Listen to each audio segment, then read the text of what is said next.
person. That's our work cell. This is our work cell. This is Bridget. Hey, Bridget. Andy, Kaylin, how are you, hon? You okay? I guess. Yeah, you're fine. We have sent the investigation to somebody else for review. Yeah. And when we came back, we thought that there was one or two questions that we just wanted to ask you, and that it'll be like 2 minutes, and it's myself and Sergeant Sexton in here, and he'll just ask you the 2 questions, and we'll be done. It's not a big deal, and I know you're anxious about it and that, but it's really not. And then we'll be done, actually, hopefully, with the whole case today. We're going to do a press release to all the media people, and we'll be able to finally be done with this from our agency's point of view. So you have a minute just to ask these 2 questions? Well, what about all the damage that they've caused? Well, we can't work on that. I think you guys have got and seek the advice of an attorney. And I think you guys are proceeding in with the civil aspect of the damages and the things that you need to address with them. Criminally, we don't do that, but you're going about it the right way, and you've got a good attorney, and you're heading in the right direction with that part of it. But I don't trust people. I understand. But you trust me. You called me that night when Cummings stopped you, and I helped you. Oh my God. Yeah. Remember? And I sent Jason to help you out and give you a ride home, and I didn't let you down. I didn't have him drive me home. I drove home because even though he was on your right, list, right. I still only trust so far, so I'm like, you can follow me home. But that worked out. I don't know. I just have issues. Yeah, it's okay. We respect that. I really do, and we don't want to trample on your issues and make you any more upset or, and give you any more anxiety. We just want to ask you these 2 questions. Hey, Bridget. Okay. Hey, this is Tyler Sexton. I met you before. Me and Mike came and talked to you at your office that day. You remember me? Oh, yes. So, in other words, by the time you left, you were like my best friend? So Yeah. Okay, yeah, that's my medication. That's what I have to do to adjust to strange people. I understand. Well, we thought it'd be easier on you if we just called you from the phone and all. So, and going over that interview and stuff, there was just one little thing that I was just trying to clarify. You mentioned, and see if you remember this, you had talked about picking up a lighter and a cigarette or something like that, or cleaning up. Do you remember that?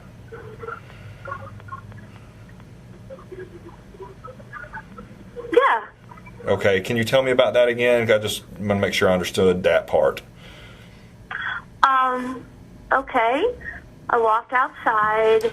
I think that was coming from after everything had happened, because I wasn't there at the time of the discovery. Right, because you left. I was called back, so I came back to the house. Because you left at like 1:45, something like that, right? I left at 1:45 because my husband was very pissed because I was supposed to try and stay, but there were still too many people I wasn't used to. So I was that kid at the sleepover that called mommy and daddy to come get me.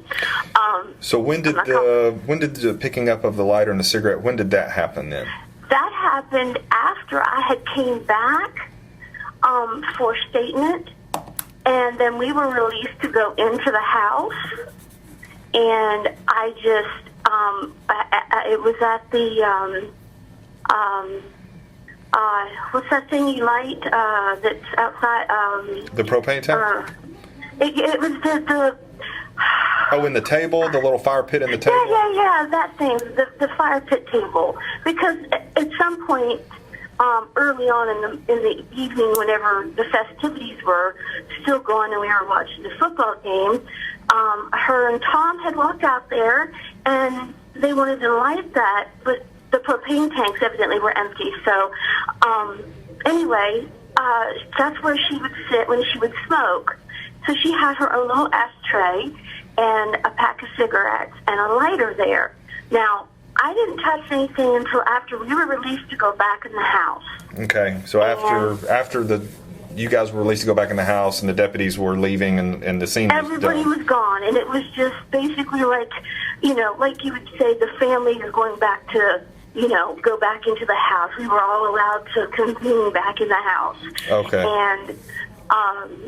And John, of course, was having a lot of problems with everything, and so me being the neat freak and the kind of person I am, and you guys were already done, I picked up the ashtray because for the most part, Tam was the only one that smoked. I think Stacy maybe smokes socially, but that's neither here nor there.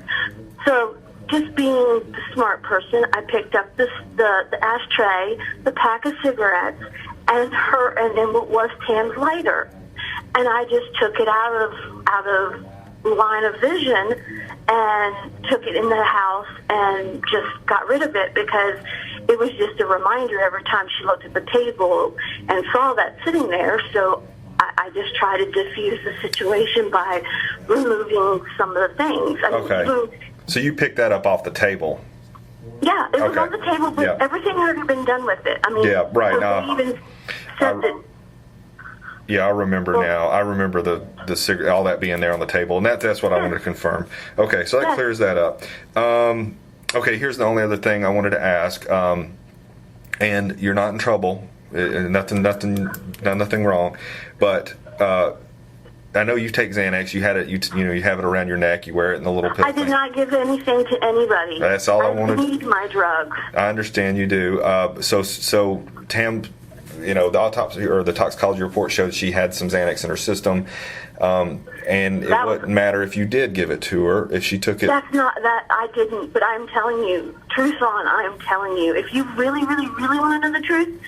Like when Mike Christian and you were there, you have me take my medication. I cannot lie. Right. I don't know if it's a side effect or what, but I could tell you my deepest, darkest secrets. And you know what? It wouldn't be a lie. Right. It might be embarrassing as hell, but it would not be a lie. Okay, so so she didn't ask for any Xanax. You didn't give her any Xanax. No. Okay. No. Do you know if she was taking it from somewhere else, or she might have got it from somewhere else, or anything? Honestly, I'm telling you, the weekend before was the pumpkin carving, okay? I saw her and maybe spoke to her about 30 minutes, but I spent a little more time with her son because I was the one that cut the pumpkins open, okay? I had a saw, and I cut the tops off, and then I had a drill that I used to gut the pumpkins. I was outside with the kids. So I had maybe a 30-minute conversation with her and then was outside with the kids. Then the following weekend, Stacy came up with the idea of, let's just all get together at Jean's and then nobody has to worry about driving. We'll watch the football game and we'll just chill out and it'll be a relaxed type of thing. Fine, okay. And like I said, the girl that goes to the slumber party and has to call mommy and daddy because there were still too many people I wasn't comfortable with. And Tam was one of them. I mean, I didn't know her well enough. Right. And there are pictures. I don't know if you ever saw them or not. Ask somebody about them. But there's pictures where I'm sitting on the very edge of the couch minding my business with my computer most of the time because I was working. And she comes over and she plops on my lap and straddles me and she grabs my boobs. Okay? Right. She had no idea of personal boundaries. Right. And then I don't do strange people well.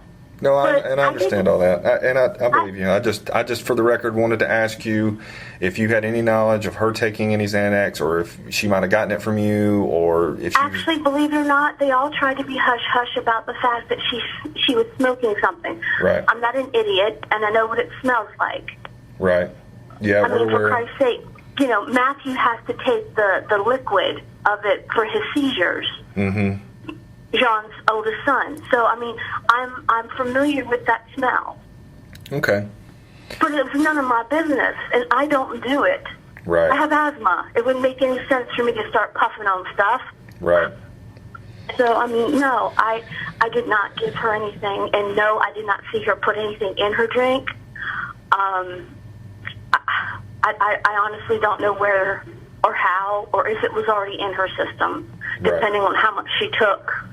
Well, it was a very, very little amount, so it's... Okay, so if it was a little amount, then she had to have taken it while she was there. Well, not necessarily. I mean, you got, if it was, remnants in her system from days prior, that could be too. So, I mean, there's just, but, It stays in that long? It can, yeah. Ooh. So I didn't know that. It was a very small amount. So, it's no big deal. I just wanted to ask you on the record if you had any knowledge of it, if she got it from you or you given it to her, anything like that. So I do not give my stuff. No. Okay. I need my drugs. Anything? I have to have them. Is there anything else that you think I need to know or whatever? I'm pretty much done at this point. I will tell you that she was and like I said, that was only the second time I've seen her, and we did not have like an awesome friendship that had been building for years. But she was very touchy-feely. She was very loving, like everything I did, every good thing I did picked up after people, which is what I do. That's part of my nervous coping skills as I clean up. And she's like, oh, I love you. I want to take you home with me, blah, blah, blah.